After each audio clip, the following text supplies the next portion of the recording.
If you would love to create a peaceful Advent tradition in your family, check out Unearthing Wonder at the Peaceful Press. Unearthing Wonder includes 25 days of beautiful readings that are tied to the gospel.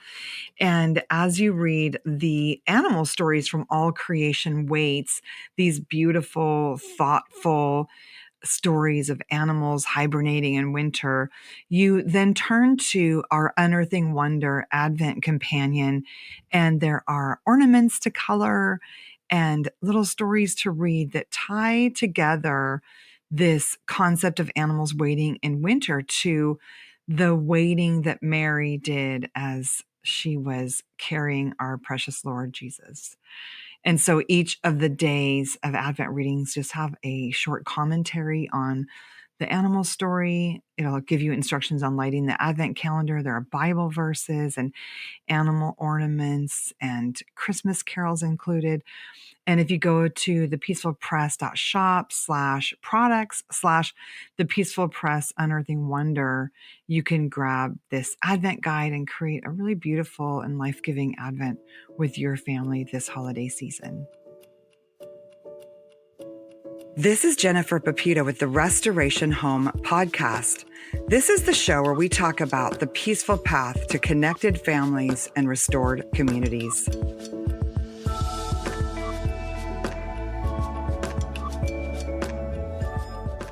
Today on the show, I am so honored to be chatting with Sarah Clarkson. She's the daughter of one of our favorite mentors, Sally Clarkson, and she has a new book called Reclaiming Quiet. You can find Sarah at her Substack, Sarah Clarkson on Substack, or From the Vicarage on Substack. I'm so excited to chat with you today, Sarah. Oh, thank you. I'm delighted to be here. This is really amazing to be reading your book right now. I'm also reading, I think it's called Unplugged by Hannah Brencher. And they're actually very similar. Yours has a little slower feel. And I just love you have such a beautiful vocabulary, homeschooled, but, so this book is like such a treat to be really savoring this idea of quiet. And you have a chapter, titled The Ox Cart Man, which that's one of my favorite children's books. I'm really excited about that. And I think it's a special time to be talking because, in history, Christmas was a time to get a little quieter. The weather predicted that you would have to be home a little bit more. And snowy roads meant that you maybe couldn't be going as much.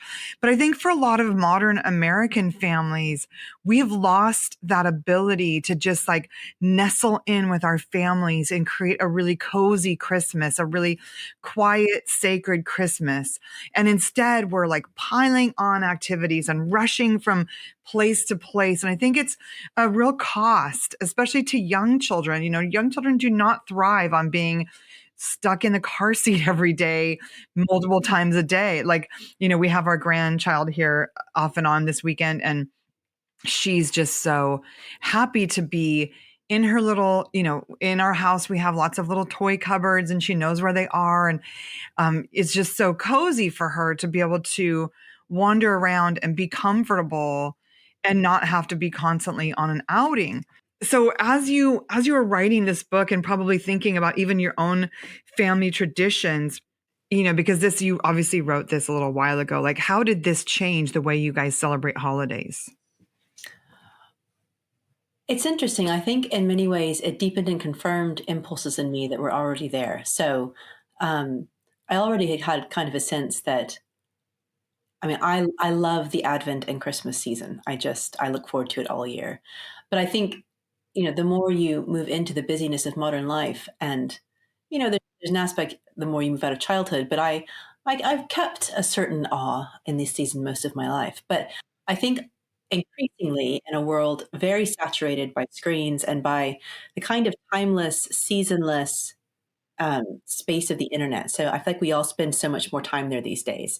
But the internet isn't governed by suns and moons and stars and winters and springs. And so I think we get really sucked into a world that is not differentiated at all by tradition, by season. So for me, I think already had this desire to kind of cultivate in our home kind of a magical Christmas. Children are so full of wonder that I think in many ways, the more I studied this book, the more I thought about quiet, the more I became just convinced that it was something I wanted to protect for them. So I think I've tried to make really sure in the kind of Advent and Christmas season that we are rooted every day in times of togetherness where we're thinking deeply, where we're reading. I want to give them space to think and create and play. I want to create gentle rhythms, but that still allow a lot of space for thought. Um, I want to create a lot of home life, so we don't do a lot of running about. We do a lot of reading, a lot of drawing and imagining, and a lot of playing. And I think just guarding that, in many ways, a very basic but beautiful aspect of young childhood. And then for our family, Advent is really important. So my husband grew up in a tradition where you did not decorate anything until Christmas Eve. So, we have a compromise. We have an Advent tree that I put up the 1st of December with just white lights, and the Christmas tree goes up on the 24th.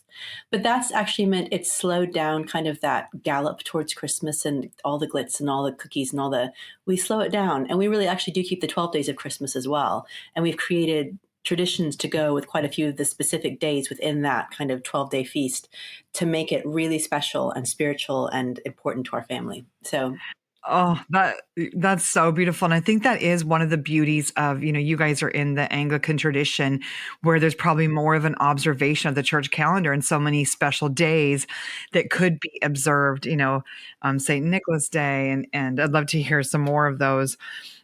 And I love also that you mentioned even slowing down the decorating, because that, in America, you lived in America at one time, you know how commercial, like everything's rolled out and so I don't think I have too little Christmas decorations. I have two single bins of Christmas decorations, and all of what I have for tree decorations don't even go on the tree every year. And yet there are people who rent storage units, and I'm not dissing anybody who does that, but we do live in a season where some people are a little tight. Like we just talked to a friend who they're struggling to pay their bills and buy groceries, much less buy, $1,000 worth of decorations. And so I think there's a mandate from the Lord to consider the poor. That's one aspect of this. But also every time we buy something, we have to put it away. We have to, stage it. And like the last couple of years, I think actually my kids did most of the tree decorating. Whether I don't know if I was playing with the grandbaby or baking cookies, or maybe I was even working. I'm not sure. But I think that there are some traditions that add to our families, and there are some that detract, honestly, and that take away from our ability. My goal over the holidays is to be really present, to be able to look my children in the eyes, and I'm all my podcast recording ahead of time, so the 10 days that my son and his wife are visiting, I can just completely devote to family time. So I think it's important as families to think about, like, what about your holiday traditions are life-giving and what are life-draining? Because sometimes we just keep doing things because our parents did them, and we don't really take time to decide like what's important to us. And I'd love to hear, just because your mom is so famous in a way for having beautiful traditions and really drawing you guys around the table. And I'd love to hear just like, are there traditions from childhood that you've kept, and even some that you and your husband have said, actually, this one is too much work for us in this season with young children? yeah.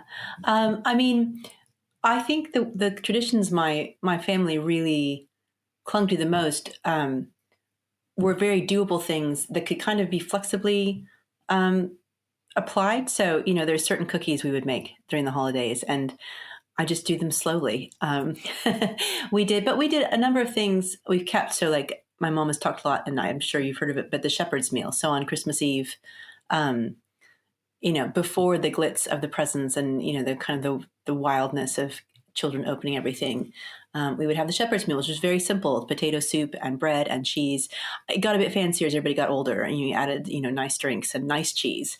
Got a lot fancier, but even so, it was still a simple meal. And turn all the lights in the house off, and there's no presents at that point, just lights and a simple meal. And you read the story of the angels coming to the shepherds, and think about what it's like for me to be a shepherd. And I really treasured that. I think probably part of why I treasured it was its simplicity, and it's the quietness of it. It set us apart from the furor and the glitz, and required us to. There was a stillness. I mean, just to be in the darkness as a child and to look at the lights was beautiful. So we definitely keep that. And then there's, my husband is Danish and Dutch, and the Danes really, really, really love Christmas. And so we have a number of Danish traditions that we keep. And being in England, we do, in England, there will always now be a crib service. So that's where it's very traditional in England on Christmas Eve. All the school children in a parish come, and there's a nativity play put on, and everybody comes and has, here it's mulled wine and mince pies, and that will always be on Christmas Eve before our shepherd's meal. So, I've definitely I've kept the traditions from my childhood that were the most meaningful. And I think because my parents weren't hugely rigid about, the smaller traditions, there's not many I've felt the need to cut away, just because I think there's not the high expectation of them. I love the cookies we make. I make those. I add some new ones. We do keep, because of my husband's background and really the spiritual community we're in, we do keep Advent much more so than when I was in the States growing up. And I've been a slow convert, but I love it. I love the quiet it allows us, and the way there's a gradual build over the whole of December until Christmas itself isn't kind of like this goal point you get to that you're exhausted then the next day. It's actually the beginning of a season of celebration and joy that you share as a family. So, yeah. Yeah, that's so special. We obviously use All Creation Waits and Unearthing Wonder often during Advent. And those stories are all about kind of settling into the quiet and the waiting. And I think that's one of the beauties of settling into a quiet season, is that we have an easier time hearing from God. Like, especially as you think about that we have a new year coming, and, in the Peaceful Press and in our Restoration Home community, we're really focusing on a year of virtue in 2025. And this season of Christmas, I think one of the dangers of overscheduling ourselves is that we really can't have the quiet and the peace that it takes to get vision for the coming year. Yeah, very much. And so then you start the year, so far behind. But and I think that is one of the beauties of homeschooling. Like, I'm going to give a plug to homeschooling, because I think a lot of the struggle that families incur with creating simple holiday traditions are sabotaged by external school expectations, the extra pageantry and the extra candy and the extra parties. And some of that is special, but some of it doesn't align with your family values. And then you're stuck trying to navigate your children out of it or into it, or, however it goes. And that, for us, we always paused everything during December. Like, we would finish up any co-op activities. Occasionally we had choir performances in December, but that was pretty top of my list for an essential activity to go to a choral performance at Christmas time, Yeah, I love and that. so, yeah. So I'd love to hear, some more even about, your church traditions. I'm sure that has actually helped you with vision for the new year, having your faith be so prominent during Christmas. I've loved that. So in the church year, Advent, it's actually begins the new church year. So kind of the church's new year is the first weekend of Advent. And you begin the whole year in a kind of a listening silence. And the whole idea is start with anticipation, watch for the coming of Christ. And so there is, one of my favorite things I do each year is there's an Advent carols and service. We always think of Christmas carols and service, but there's actually quite a lot of beautiful hymns and songs crafted around the theme of Advent, of waiting. So there's this beautiful, they're just not as known in America, but I've loved since coming here, Hills of the North Rejoice. And it's this old hymn where they're calling to east and south and north and west. Look for the coming of your King. And often a service will end with "Lo, he comes with clouds descending." This beautiful old hymn, because in the church year, the beginning, Advent, this looking forward to the coming of Christ, is always also, you're always looking at the larger picture of Christ's return to earth. So there's this vision of his coming to your life, and then there's this vision of his coming to earth as well. So it's just this really beautiful yearning season. And so I've loved that. So, in church, we'll have an Advent wreath. Nothing will be decorated in church until the 24th. But you'll have the Advent wreath, and a child will come and light it every Sunday, and they'll read a different Advent passage, and we sing Advent verses each week. A lot of them are based on the O antiphons, the O come, Emmanuel. So I think there's just this very rich spiritual tradition, and I try to kind of play into that in our. So I homeschool our oldest, who's the only school age one so far, but we basically kind of root ourselves into that, and do in our morning time we do some Advent art, and we listen to some hymns, and we do some stories around that. And so I really try to tie in our home into the larger themes of the church. And if I can, I love taking the children to either an evensong service or a service in the church, or the crib service that all the children attend is really special as well. But it's been really special to be in this larger church year. And then once Christmas comes, like, that's the beginning of 12 days of celebration.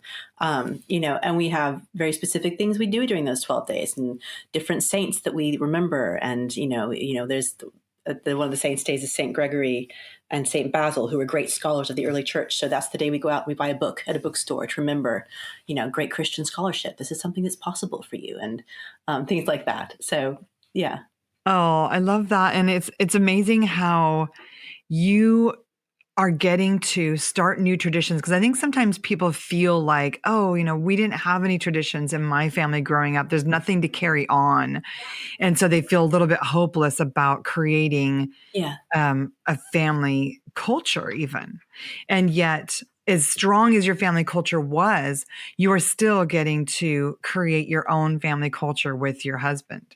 Absolutely. And I think one of the things I'm always thinking is it's literally from this point forward, we have the same Holy Spirit that brooded over the formless waters at the beginning of the world now broods in us. Like, you can always create something new. You can always begin afresh. There's, from this ground where you stand is the ground of new worlds beginning, new traditions, new relationships, new hopes.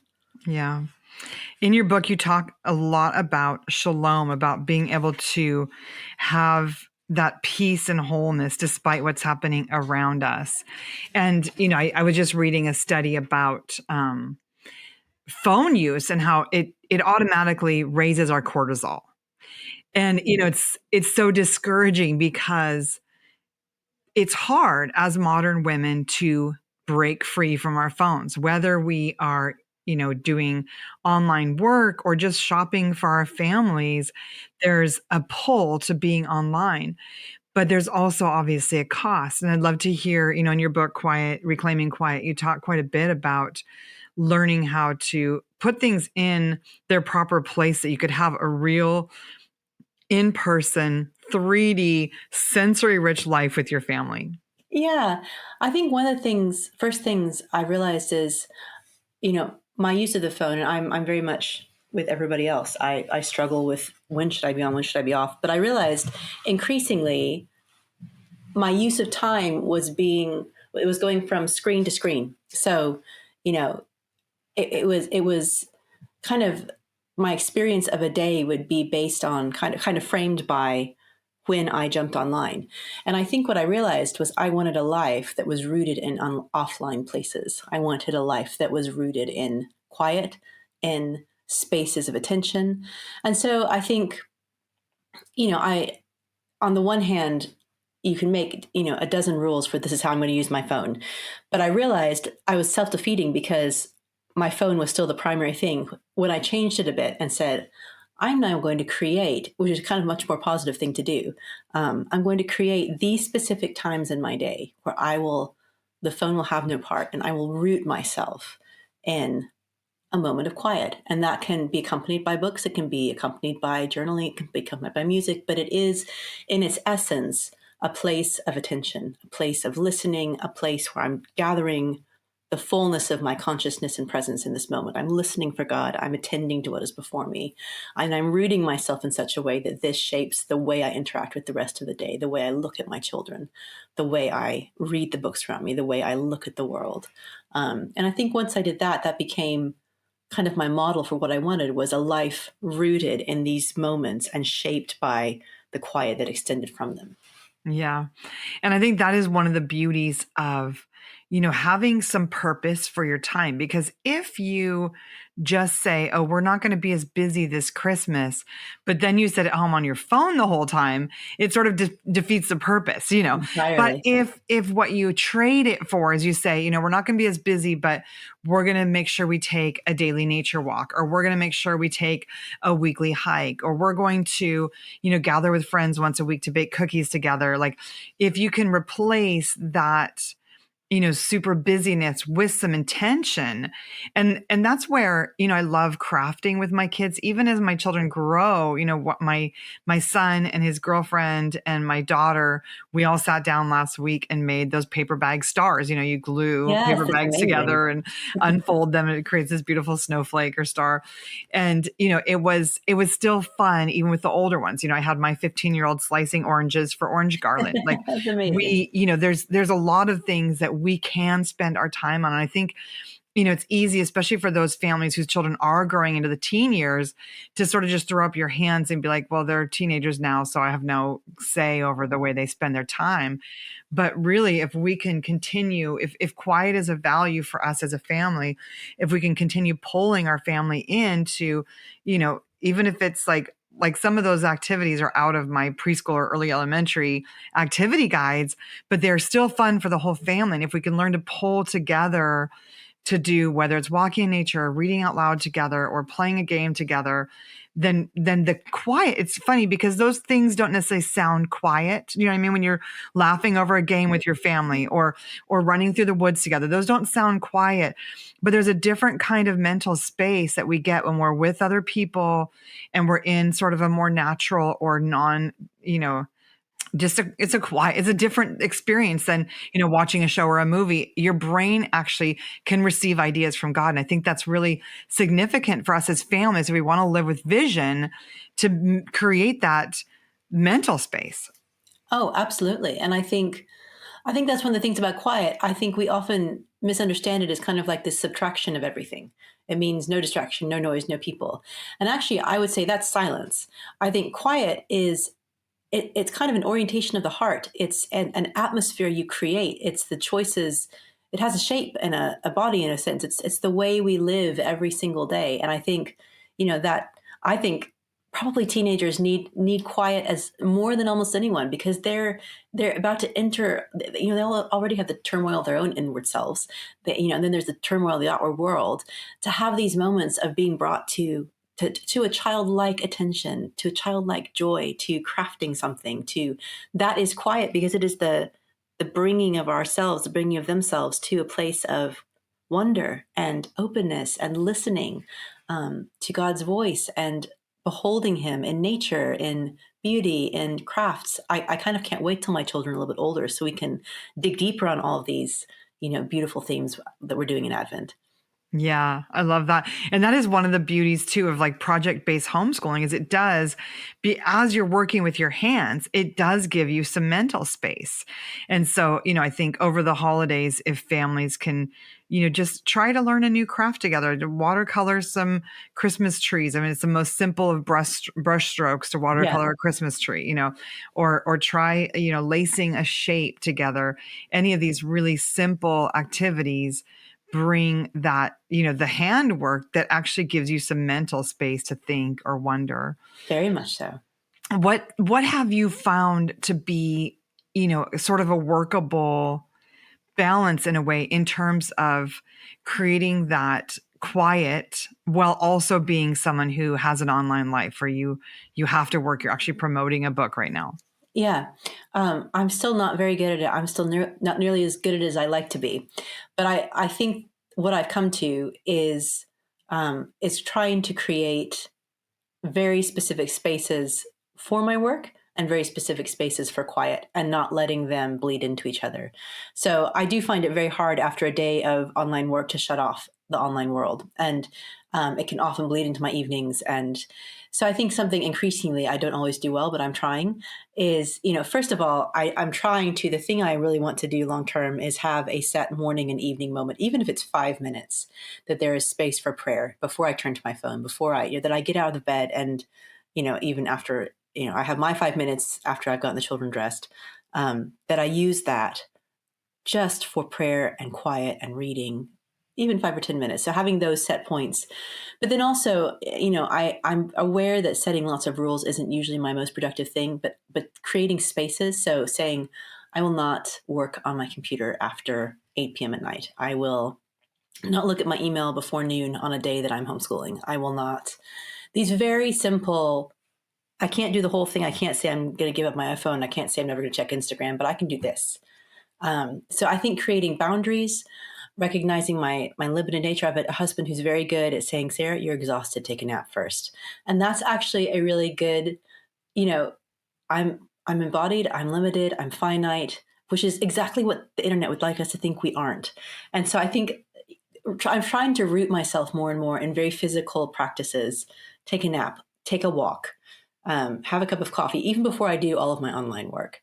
And I think that, it's an ongoing struggle, but I think by creating the specific pockets of quiet and then some boundaries for places that screens will not go, that has been the way I'm slowly etching forward into a healthier way of life. I love that, Sarah. And I love the idea of, even keeping some kind of a morning routine over the holidays, because it can be easy for moms to be like, oh, it's the holidays. I'm going to throw all my routines out the window. But like for me, I feel so much better if I start my day with I usually read a passage of Psalms and the New Testament. I write down 5 things I'm thankful for and what I'm praying for. And obviously when you have tiny kids, it might be just like, dear God, help me as I get up to go nurse the baby. Like I understand that there are limitations in different seasons, but if we can sort of have some kind of a flow, like in the morning before I get on my phone, I will, feed the baby and I will say a prayer and we will sing a song together, or, just some kind of a routine, I believe can keep more of that mental space and more of that quiet, even in those intense, busy little layers that you are in right now. And I think something I realized very quickly when I began really studying and thinking about this whole topic is if I saw quiet as this, I will be quiet and disciplined and have, I will do all the things. It was never something I'd be able to manage. I wasn't going to get I thought I'd get up at 4 a.m. and have 2 hours of prayer. That wasn't going to happen. I don't really make it past, unless I'm staying up watching a film, I don't make it past about 10 o'clock without falling asleep. Focused prayer was not going to happen at that point. But I could be faithful to small things. I've really come to believe that a life of quiet, as I think a life of faith, a life of love, whatever, is made up of faithfulness to the smallest moments and the smallest choices. And if I can be quiet in this moment, and if I can attend in this moment, and if I can truly listen for God for this minute, and then those minutes gather, and they gather to a greatness, and they gather to the shape of a whole life. It's a very precious book, Sarah, and I'm excited for families to read and listen to your words and be encouraged to create more quiet in this holiday season and the year beyond. It can be found at your website, sarahclarkson.com, and wherever books are sold, Reclaiming Quiet. Thanks for joining me today, Sarah. Oh, thank you so much for having me. This is lovely.